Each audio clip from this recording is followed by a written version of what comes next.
어제 모압 왕 발락이 발람을 통해서 이스라엘을 저주하고자 사신을 보내는 장면을 우리가 살펴보았었습니다. 하나님께서는 모압 왕 발락이 발람에게 사신을 보냈을 때 그 사신을 따라가지 말라고, 발락 왕이 보낸 사신을 따라가지 말라고 말씀하셨어요. 그래서 발람이 따라가지 않았지요. 자, 그러자 이 모압 왕 발락은 더 높은 고관들을 발람에게 보냈습니다. 미혹하는 것이에요. 내게로 와서 이스라엘을 저주하면 내가 너를 더 크게 높여주겠다 하면서 발람이 오기를 간청을 했습니다. 자, 이때 발람의 마음이 흔들렸어요. 분명 하나님께서 사신을 따라가지 말라고, 발락 왕에게 가지 말라고 말씀하셨었는데 발람은 막상 더 높은 고관들 사신이 오자 하루 동안 더 유숙하라고, 하나님의 마음이 어떻게 말하실지, 하나님이 어떻게 말하실지 한 번 더 기다려보자 그러는 거예요. 그러니까 하룻밤 사이에 하나님의 마음이 바뀌어서 자기가 발락 왕을 따라가서 그 많은 재물과 높은 그 직위를 얻고자 했던 것이죠. 발람이 이렇게 꼼수를 부리자 하나님께서는 이 발람에게 가는 것을 허락해 주셨습니다. 자, 20절을 보면은요, 이렇게 기록되어 있어요. 밤에 하나님이 발람에게 임하여 이르시되 그 사람이 너를 부르러 왔거든 일어나 함께 가라. 그러나 내가 내게 이르는 말만 준행할지니라. 하나님께서 이 발람이 그렇게 미혹당해서 가고자 하자 가라 그러셨어요. 그런데 이것은 본래 하나님의 뜻이 아니에요. 본래 하나님의 뜻은 가지 않는 거예요.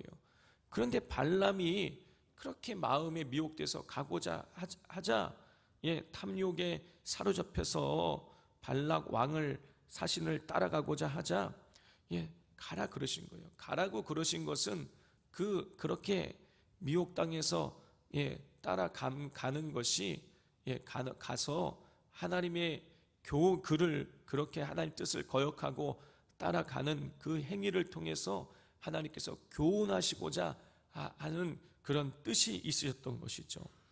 자, 오늘 본문에는 그렇게 미혹당해서 발락 왕의 사신을 따라 가게 되는 이 발람에 관한 이야기가 기록이 되어져 있습니다.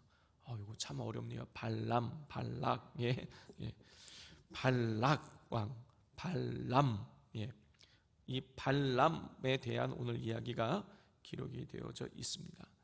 자, 사신을 따라 가는 거예요. 아침에 일어나서 발람이 나귀에다가 안장을 지우고 그리고 그 위에 올라타서 이제 모압을 향해서 가게 되는 것입니다. 자, 우리가 다시 한번 기억해야 될 것은 이 하나님께서 발락 왕의 사신을 따라가는 것을 허락해 줬지만 본래의 하나님 뜻은 무엇이냐? 따라가지 않는 것이라는 거예요. 자, 그렇기 때문에 하나님께서는요, 하나님의 본래의 뜻을 거스리고 모압의 고관들을 따라 나가는 발람에게 진노하셨어요. 우리 22절을 같이 읽겠습니다. 그가 감으로 말미암아 하나님이 진노하심으로 여호와의 사자가 그를 막으려고 길에 서니라. 발람은 자기 나귀를 탔고 그의 두 종은 그와 함께 있더니, 발람이 하나님의 뜻을 어기고 모압 왕에게로 가자 하나님께서는 진노하셨어요. 그리고 여호와의 사자를 보내셔서 그를 막으셨어요. 자, 그러나 영안이 어두워진 발람은 여호와의 사자가 서 있는 것을 보지 못했습니다. 그 대신에 23절을 보면 발람이 타고 있는 나귀가 여호와의 사자가 칼을 손에 들고 길에 선 것을 보고 길에서 벗어났어요. 이 나귀의 눈에는 여호와의 사자가 칼을 들고 서 있는 것이 보이자 그 여호와의 사자를 피해서 길에서 벗어나 밭으로 들어가게 된 것이죠.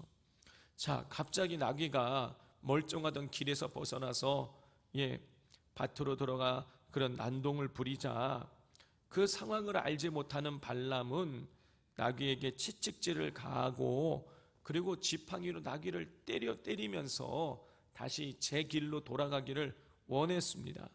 자, 이때에 놀라운 일이 벌어집니다. 28절부터 30절까지를 우리 교독해 보겠습니다. 여호와께서 나귀 입을 여시니 발람에게 이르되 내가 당신에게 무엇을 하였기에 나를 이같이 3번을 때리느냐.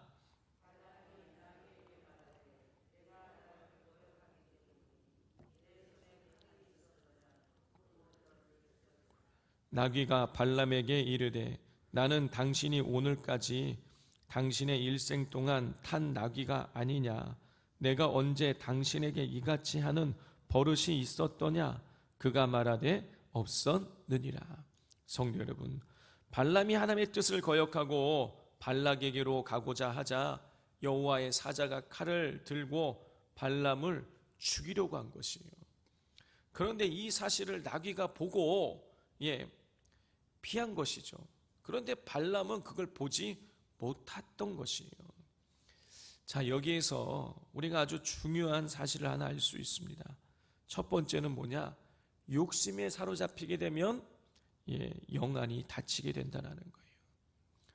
자, 발람은요, 이 사람이 어떤 사람인지 우리가 알 수는 없지만 성경에서 가르쳐 주지 않기 때문에 중요한 것은 이 사람이 하나님과 직접적으로 대화를 나누는 사람이었다라는 거예요. 그런데 욕심에 사로잡히자 여호와의 사자가 서 있는 것도 알아보지 못했다라는 것이에요. 성도 여러분, 우리가 탐욕에 사로잡히고 욕심에 사로잡히면 특별히 이 물질의 마음을 빼앗기게 되면 영안이 다치게 되는 것이에요. 그렇게 예수님께서는 하나님과 재물을 겸하여 섬길 수 없다 하셨던 것이에요.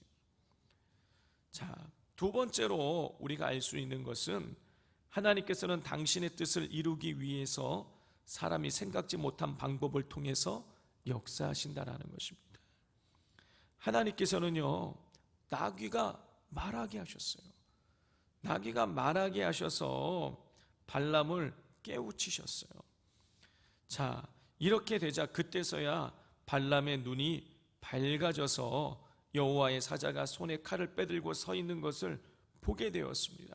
그리고 발람은 여호와의 사자 앞에 머리를 숙이고 엎드렸어요. 자, 이에 여호와의 사자는 나귀가 나를 보고 3번 피하지 않았으면 내가 너를 죽였을 것이다 라고 말합니다. 그러자 34절을 보면 발람은 여호와의 사자에게 내가 범죄하였다고 고백을 하면서 당신이 기뻐하지 않으신다면 내가 가지 않겠노라고, 발락 왕에게 가지 않겠노라고 그렇게 말합니다. 그러나 여호와의 사자는 발람에게 그 사신들과 고관들과 함께 가라. 그러나 내가 너에게 이르는 말만 하라고 명령을 내리는 것이죠. 성도 여러분, 때로 하나님께서 우리의 길을 막으실 때가 있으세요. 나는 가고자 하는데, 나는 이렇게 이쪽 길로 가고자 하는데 하나님 못 가게 막으실 때가 있어요. 자, 그때에 우리는요, 왜 하나님께서 왜 내 소원을 들어주지 않으시냐고, 우리 떼쓰지 말고 하나님의 뜻에 순종할 수 있어야겠습니다. 하나님께서요, 이상하게 길을 막으실 때가 있어요. 이렇게 해도 안 되고 저렇게 해도 안 되고 안 되게 막으실 때가 있어요. 여러분, 그건 하나님의 뜻인 거예요. 그러므로 하나님께서 길을 열어주실 때에는 내가 원치 않아도 그 길을 가야 되는 것이고, 내가 원해도 길을 막으실 때는요, 그 길에 멈춰 서야 되는 것입니다. 그것이 사는 길인 것이에요. 그러므로 날마다 우리 이 시간 기도하실 때 하나님 가라 하실 때 제가 갈 수 있게 하시고, 멈춰서라 하면 내가 아무리 그걸 소원해도 멈춰서게 하여 주옵소서. 하나님, 우리가 탐욕에 사로잡히지 않게 하시고 우리의 영안을 열어주셔서 날마다 하나님 바라보며 믿음의 삶을, 하나님과 동행하는 삶을 살아갈 수 있게 해달라고 기도하실 수 있기를 바랍니다. 그리고 내일 있을 금요 기도회 에 하나님께서 성령의 충만함을 주셔서, 성령의 기름 부어 주셔서 이 금요 기도회를 통하여서 하나님 치유와 회복이 일어나게 하시고 거룩한 응답의 복을 우리가 받아 누릴 수 있게 해달라고 이 시간 우리 주여 삼창하고 기도하겠습니다. 주여